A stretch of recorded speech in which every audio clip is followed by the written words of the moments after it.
Hello and welcome back to CEMA's podcast, Y'all Ready for This, where we talk about all things emergency preparedness to get you and your family ready for any type of natural or man-made disaster right here in Chatham County. This week, my co-host is our intern, Tyler. Tyler, welcome and thank you for joining us. Thank you for having me. Wonderful. And our guest speaker today and kind of our subject matter expert on all things American Red Cross is Kelsey. Thank you so much for joining me today, Kelsey. Thank you for having me. Well, and not to confuse our listeners with Chelsea and Kelsey, but we are going to be going back and forth today, of course, with Tyler's assistance and talking about all things American Red Cross. So Kelsey is with Disaster Services. She's their disaster program manager. Been there right about 2 years, right, Kelsey? Mm-hmm. All right. Yeah. And she is going to tell us all things American Red Cross leading up to a really exciting event that we have coming up on March 25th. So we'll talk about that later on. But yeah, so I guess, Kelsey, let's go ahead and get started with what is your role in the American Red Cross? What in the world do you do? Welcome. So as Chelsea said, I am the disaster program manager. I'm a geographical disaster program manager, which means I manage the 12 coastal counties of Georgia. There are 11 of us across the state of Georgia. There are 2 based in Atlanta, but there are 10 localities. So I handled the 12 coastal counties of Georgia, all things disaster cycle services related. So prepare, respond, and recover. Wow. So they just kind of threw you right into like all of the coastal counties. That's a feat, especially during hurricane season. Yeah. Originally, my position had 17 counties, so I'm glad that they adjusted things so that I only handled the 12 coastal counties. But that's why my main focus is the preparedness piece, making sure that we have the volunteers in place for hurricane season, because I know that's on everybody's mind 100% of the time here in Georgia.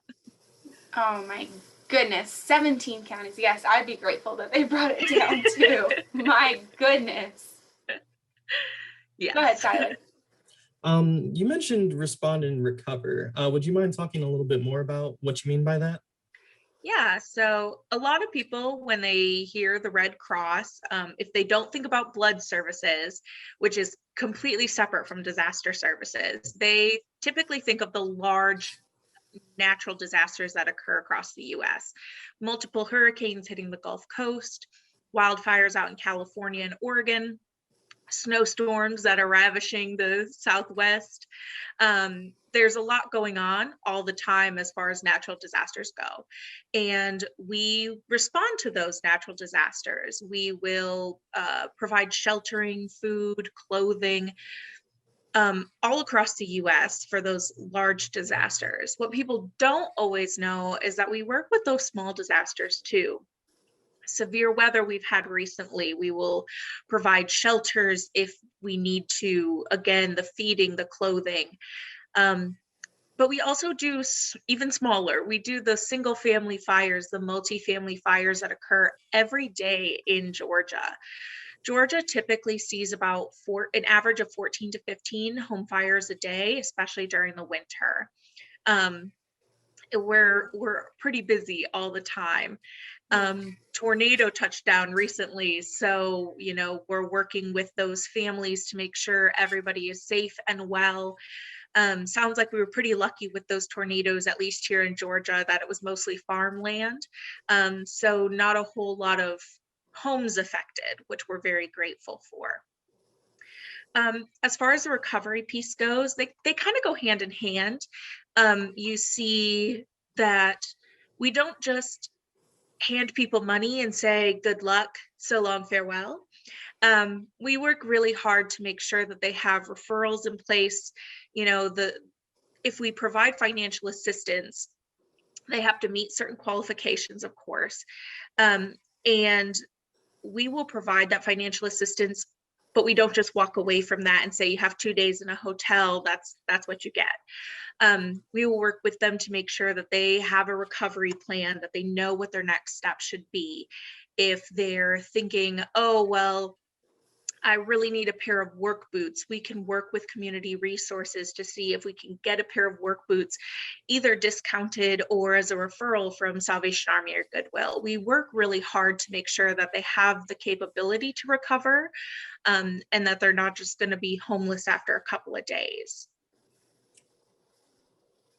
Wow. So I think a lot of people, as you said, they kind of see Red Cross as this one size fits all, this massive disaster response agency, or this giant blood donation agency, and don't really see those little nuances and the types of things that you guys respond to day in and day out. You know, I had a friend that used to always say, you know, disaster response was Red Cross's bread and butter. But I guess that's true. You know, it from very small level to very large level, disaster response is a huge part of what Red Cross does. It's pretty Absolutely. cool. That is pretty cool. All right, so you mentioned earlier that you, along the coast, your main focus is preparedness. I feel like I'm famous for it. I see you might be too, throwing this term out, preparedness. What in the world does that mean to the Red Cross? What does that mean to Kelsey? So with preparedness, I feel like it's also multi-level. Of course, you want to work with the EMAs in the different areas, the emergency management agencies in the different counties, to make sure that they are ready for that hurricane. What's their plan? What's the Red Cross going to do? Those have been a lot of questions that came up, especially when I first started. Well, what's the Red Cross going to do to support us? And having to kind of have them step back because, you know, again, the hurricane's the big deal, right? That's the massive disaster. And I have to remind people, if that happens, it's not just going to be us local people. We're going to get people from all over the US who are going to come to help. I try to remind people not to stress about the hurricane piece, but you know, you can still have a small scale tornado that affects a neighborhood in Liberty County, somewhere, you know, local but smaller scale. So what are their plans for those small disasters? We have a lot of different preparedness programs that we offer. So educational pieces to prepare both adults and children in case of those emergencies. Different grade levels understand things differently. So we have preparedness we have preparedness directed at kindergarten through second grade, where it's kind of more of a storybook. Preparedness for third through fifth grade, where it's a little more intricate, and you know, we really, really want those kids to go back to their households and tell the adults in their household about how to be prepared. We have the adult program they're all kind of the same thing, but different audiences require the different, you know, vocabulary, the different activities. And we also provide smoke alarms for our communities, which is really, really cool. So right now, in a COVID environment, the Red Cross does not go into households to install alarms, but we can partner with the fire departments to do that.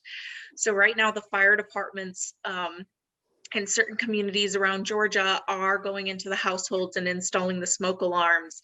And with that, they do get some preparedness, some home fire preparedness specifically, so that they, you know, don't walk away when they're cooking, and they don't keep things too close to space heaters, and those kinds of things that you know about, but you maybe need reminding. You know, we also really love to come up with kind of rhymes here at the Red Cross. So we say, keep an eye on what you fry, you know, 3 feet from the heat. We do those kinds of things to really help remind those people, you know, you don't want to have your couch over a vent. You don't want to have an extension cord plugged into a power strip. We saw a house fire last year that was like that, where an extension cord was plugged into a power strip, and that extension cord was charging a cell phone, and that caused a home fire. So, you know, but people maybe don't think of that. They're like, yeah, well, there's no outlet over here, so how else am I going to charge my phone? So they, you know, we want to make sure that people are really prepared, but also know how to like get out safely in case of a fire. They know how to take shelter in case of a tornado. They know to evacuate when there's a hurricane, especially when there's a mandatory evacuation. Yeah, so it sounds like preparedness is a lot of different things for you guys. And I love that you have broken down these different age groups and age ranges. That's so important because you're right. You don't want to teach a kindergartner the same thing that you're teaching someone in fifth grade. Their memory is different, their understanding is different. That is really, really cool. If parents wanted to know more about, teaching their children of different age groups about preparedness information, what's the best way to find that information from you guys? So definitely redcross.org has all kinds of information about everything Red Cross. You can also reach out to your local Red Cross and see what kind of preparedness programs they may be offering. Right now in the COVID environment, everything is virtual for the Red Cross specifically. So I've done 2 presentations for that 3rd through 5th grade range. The one was a class in local Savannah County, Chatham County, and their kids were so well behaved. Of course, they've been virtual all year, so I was very impressed with that, of course.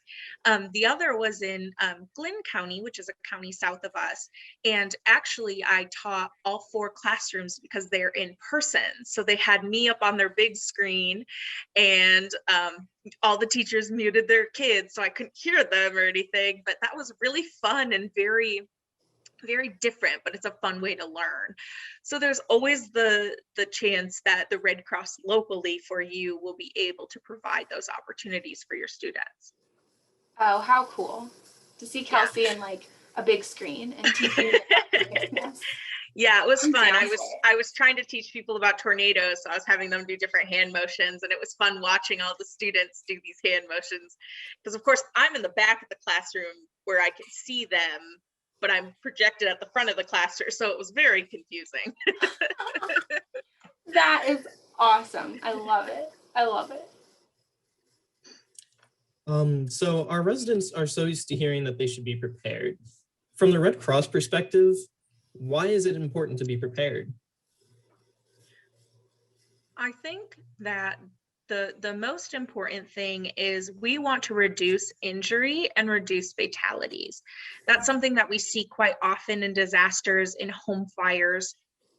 And those are our overall goals, is the reduction of injury, the reduction of fatalities. We don't want to see somebody not be prepared and it cause an emergency of some sort. They're trying to gather all their stuff for a last minute evacuation. They trip and fall down the stairs. Simple things like that, where the hospital doesn't really want to take them because they're supposed to be evacuating. If they could have, if the hospital could get hit pretty hard. Residents locally who are elderly or disabled who are going to be evacuated, sometimes they do kind of sit around waiting for a bus to take them, but if they're not prepared and that bus shows up and they're elderly or disabled, they're not going to move as quickly. So then they're not going to be ready to go. So we want to make sure that people are really aware of that. And we don't want them to, struggle in that area. Yeah, I think that's really, really important and really, really good way to sum up, why people should be prepared to just expect the unexpected and understand that it's their responsibility to take care of themselves. No one's going to take care of you like you can take care of you. Exactly. I think that's a good way to look at it. All right, so correct me if I'm wrong, but the Red Cross allows volunteers? Oh, absolutely. The Red Cross is actually, I believe, either 90 or 95% volunteers. Like I said, I'm the paid employee for the 12 coastal counties in disaster.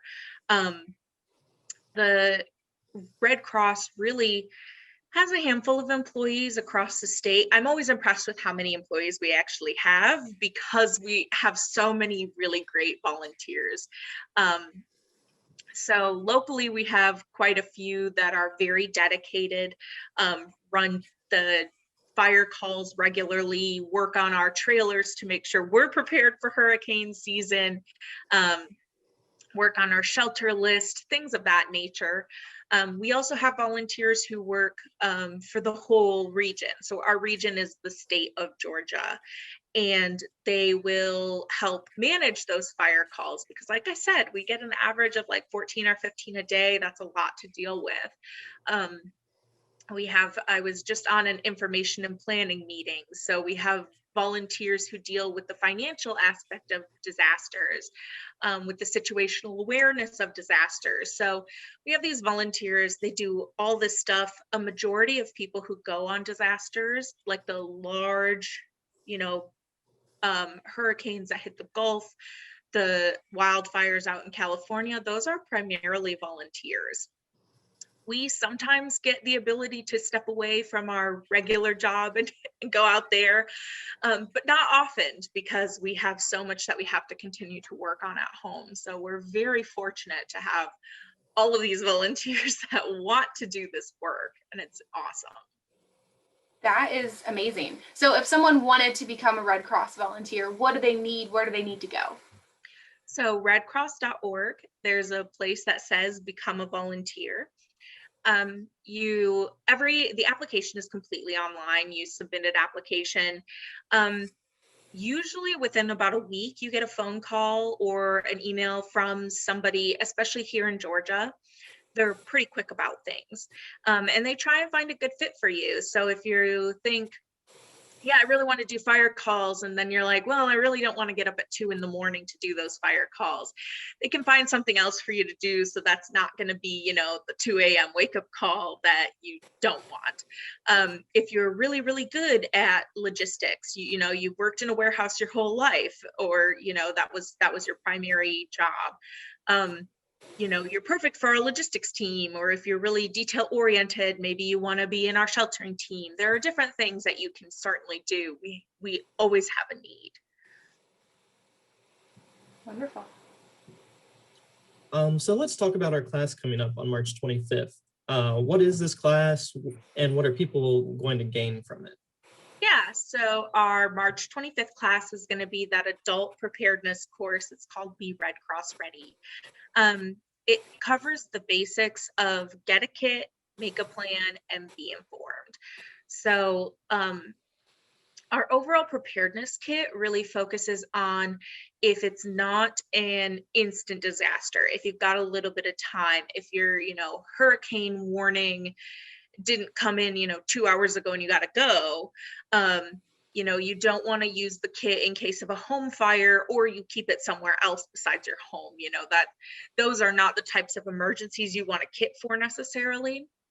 But if you have a little bit more warning, in Michigan, large snowstorms, that's a good reason to have a kit because you got to hunker down in your home. Tornadoes, same thing. You got to hunker down so you can have this kit of stuff. The stuff is kind of a survival kit. So, if you can't cook, you can't drink your water, you can't do certain things. That's what the kit is meant for. Making a plan is kind of all encompassing, right? Again, you don't want to be stuck in a home fire and think, how the heck am I getting out of my house? You want to have created that plan and practice that plan and know how you're going to do it. Same thing with a tornado or a hurricane.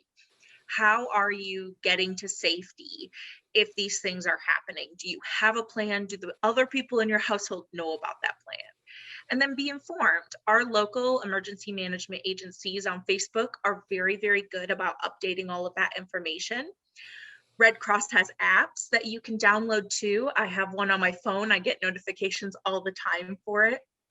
So there's a lot of different ways that you can be informed, of course, but we go way more in depth in that course. It's about an hour long.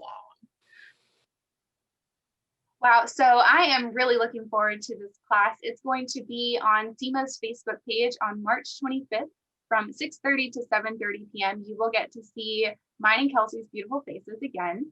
And Tyler is going to be able to join as a participant on Facebook Live. So I know he's super excited about that. I am. Yeah, he's going to be there. So you guys should be too. So we hope that you will consider joining us for that class. It sounds like it's going to be a lot of fun and very direct and to the point of things, tangible things that you can go ahead and do to be prepared. As we had talked about earlier, preparedness is so very important. All right, well, Absolutely. that is our time today. Thank you both so much for helping us talk about being Red Cross ready and what that takes and what that means to the American Red Cross. So again, thank you guys so much for joining us for this episode of our podcast. Absolutely. Thank you so much for having me. Yes. Thank All right, so be sure to tune in next week when we start a 2-week series about the Emergency Operations Center, or the EOC. We're going to be joined by Director Dennis Jones, Assistant Director Randall Matthews, and we're going to be joined by our operations technical guru, Aaron Thompson, again. So be sure to tune into that, and we'll see you guys then. Thanks so much. Bye.